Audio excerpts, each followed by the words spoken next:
Halo anak-anakku yang terkasih di kelas 9. Apa kabar?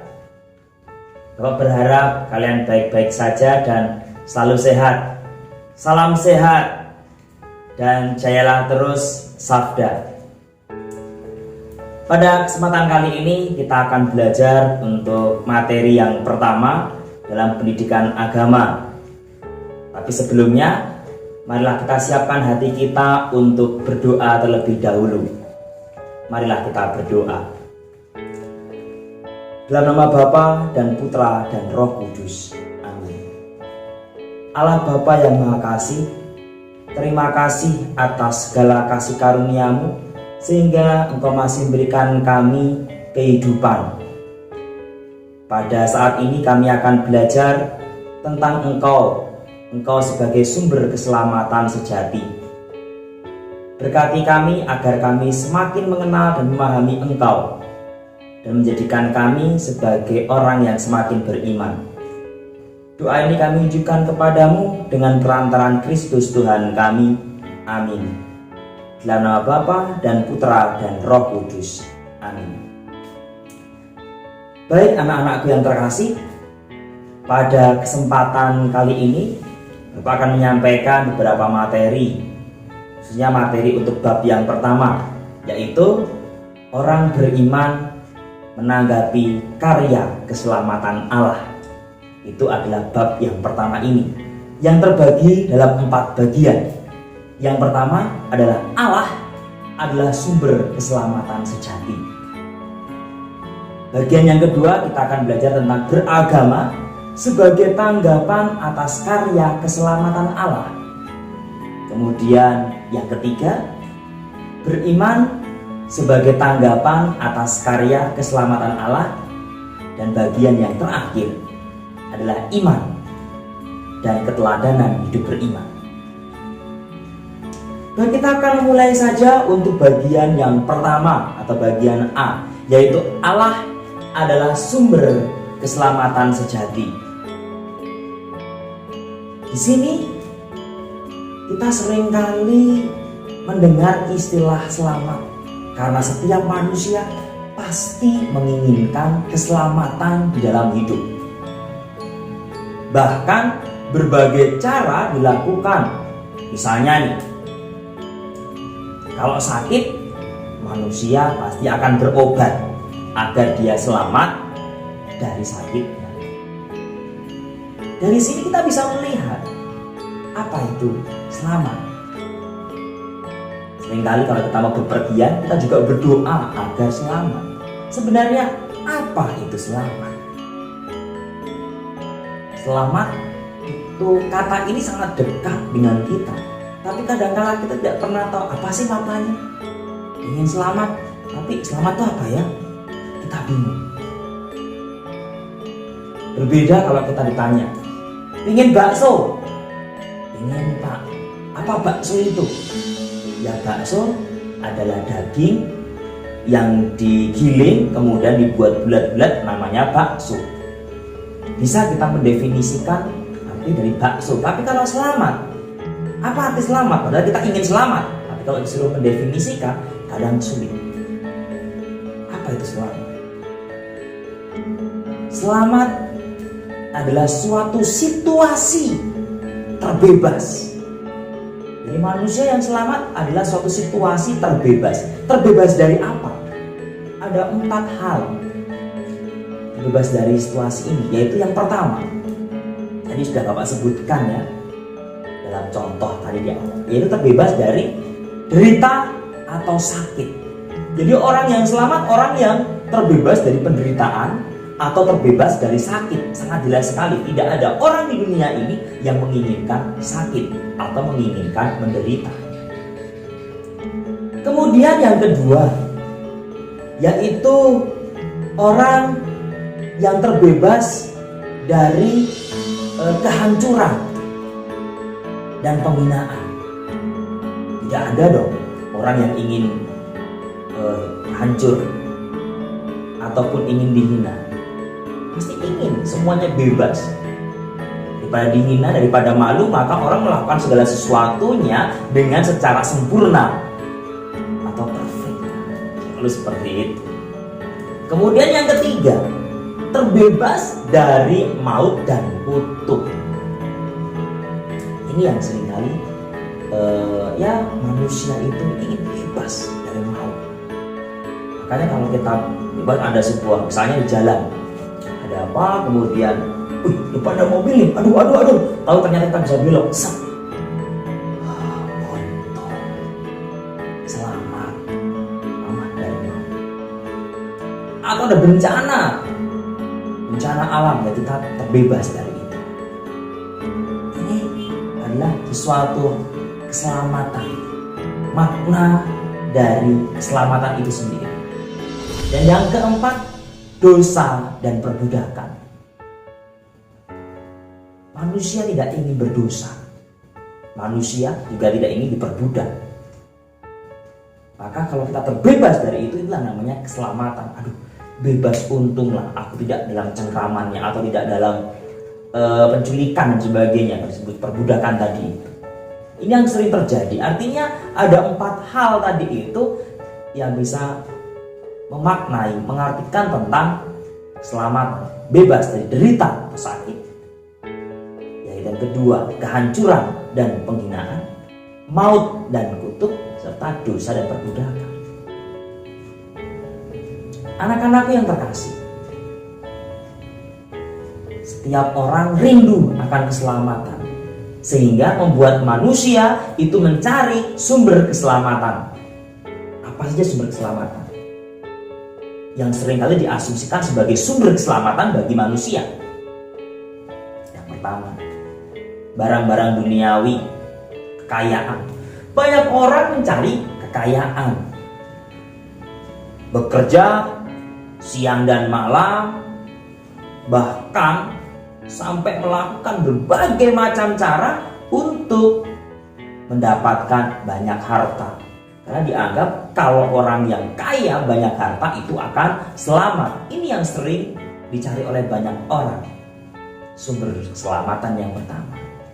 Yang kedua, kekuatan gaib. Apa saja itu? Mana benda-benda gaib, kekuatan gaib. Ini yang kedua sering dicari oleh banyak orang. Dianggap sebuah benda itu bertuah. Misalnya apa? Keris, tombak, misal tombak wasiat. Kemudian yang besar-besar tuh cincin, api yang katanya itu bertuah. Bahkan sampai dikasih sajian, kemudian dikasih bunga-bunga, dupa. Bahkan orang sampai pergi ke dukun. Untuk apa? Tadi itu, mencari keselamatan. Ini sumber yang kedua, seringkali orang juga berpikir demikian. Dan yang ketiga, ilmu pengetahuan dan teknologi. Dunia saat ini, sepanjang sejarah saat ini yang terjadi, ilmu pengetahuan dan teknologi semakin maju, semakin berkembang.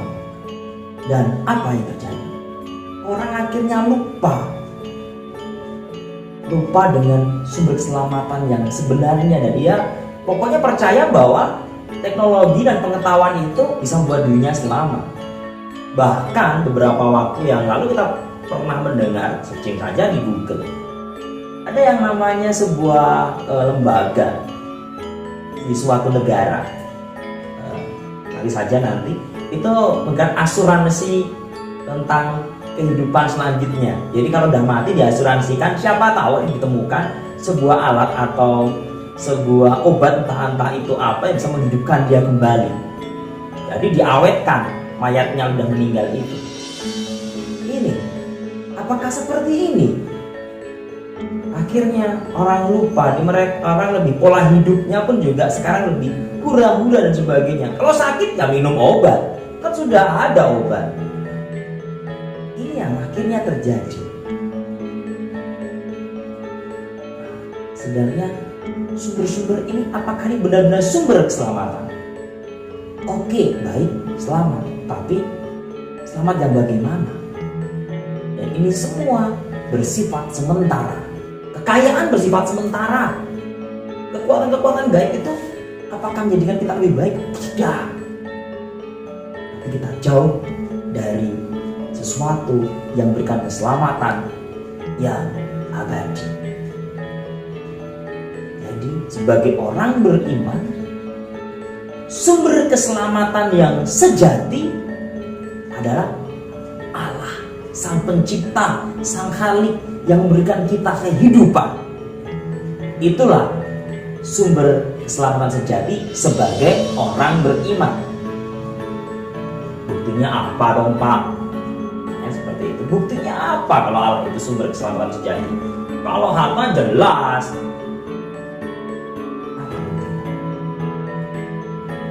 Kita bisa melihat buktinya. Yang pertama, Allah menyelamatkan manusia dengan menciptakan segala sesuatu. Sesuatu di sekitar kita.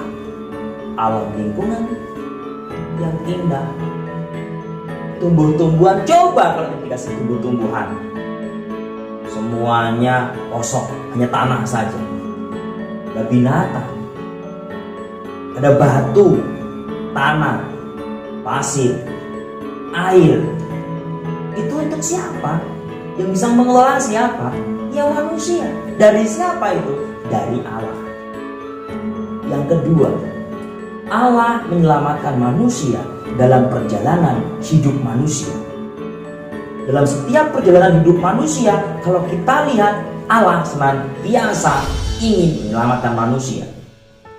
Ingat kisah tentang Abraham.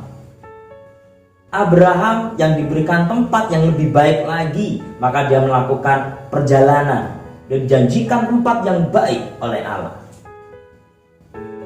Musa, melalui Musa, bahwa manusia tidak lagi diperbudak, dibebaskan dari perbudakan melalui Nabi Musa. Kemudian ada lagi, Allah ingin membebaskan manusia dari kelaparan melalui siapa? Melalui Yusuf. Ini kisah-kisah ini, coba anak-anakku semua cari berita cerita-cerita ini, cerita tentang Abraham, Musa, Yusuf. Bagaimana kisah mereka tentang keselamatan untuk menguatkan iman kita. Dan yang ketiga, Allah menyelamatkan manusia dengan menghadirkan sesama. Sangat jelas sekali dengan menghadirkan sesama, Allah ingin menyelamatkan manusia. Siapa sesama itu? Yang pertama jelas orang tua,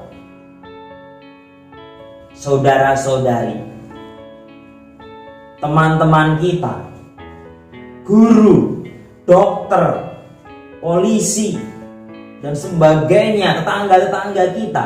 Itulah bahwa Allah menyelamatkan manusia dengan menghadirkan sesama. Inilah tiga bukti bahwa Allah senantiasa menyelamatkan manusia.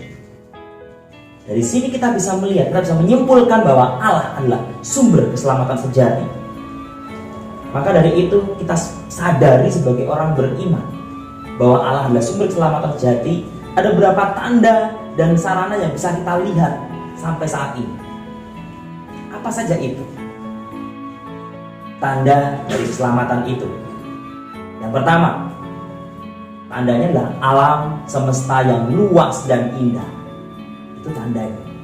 Tanda yang kedua, orang-orang di sekitar yang memiliki niat baik, mau bekerja sama membangun dunia yang lebih baik. Jadi orang-orang di sekitar kita yang memiliki niat baik, inilah tanda bahwa Allah hadir sebagai sumber keselamatan sejati. Sarananya apa? Sarana Allah sebagai sumber keselamatan. Apa kira-kira anak-anak? Yaitu sudah pernah kita pelajari dalam sarana keselamatan Allah, yaitu melalui di kelas 8 dulu, masih ingat? Melalui doa. Iya, melalui doa, kitab suci, sakramen Ekaristi, dan sebagainya. Tetapi terkadang manusia tidak menyadari karya keselamatan Allah ini. Bahkan Allah itu begitu baiknya hingga mengutus putranya Yesus Kristus ke dunia ini. Untuk apa? Untuk menjawab kerinduan manusia akan keselamatan Allah. Anak-anakku yang terkasih, sebagai orang beriman, setiap orang beriman itu harus menampilkan kehadiran Allah yang tidak kelihatan atau menjadi perwujudan kehendak Allah untuk menyelamatkan manusia dalam peristiwa hidup sehari-hari. Jadi, sekali lagi Bapak sampaikan, kita sebagai orang beriman harus menjadi perwujudan kehendak Allah untuk menyelamatkan manusia dalam peristiwa hidup sehari-hari. Misalnya apa? Jelas di sekolah tidak pilih-pilih teman, menolong sesama yang sakit tanpa harus memandang apa agamanya, apa sukunya, apa rasnya, apa etnisnya. Tidak perlu lihat itu semuanya. Kita mau nolong sebagai sesama, sebagai saudara, sebagai ciptaan, sama-sama ciptaan Allah. Memberikan lapangan pekerjaan dan lain sebagainya.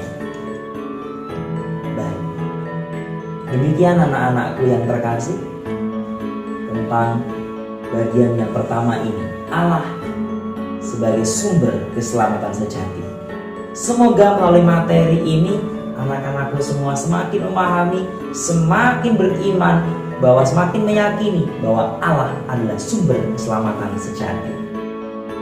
Baik anak-anakku, apabila ada hal yang ingin ditanyakan, bisa menulis di kolom komentar atau bisa DM ke Instagram Bapak, yaitu perangkai_diksi. Jangan lupa bisa DM perangkai_diksi. Oke anak-anak yang terkasih, sebelum kita menutup materi ini, marilah kita berdoa terlebih dahulu. Marilah kita siapkan hati kita untuk berdoa. Dalam nama Bapa dan Putra dan Roh Kudus. Amin. Allah Bapa yang Maha Kasih, terima kasih atas segala kasih karunia-Mu hingga pada kesempatan kali ini kami melalui materi ini kami dapat belajar bahwa Engkau adalah sumber keselamatan sejati.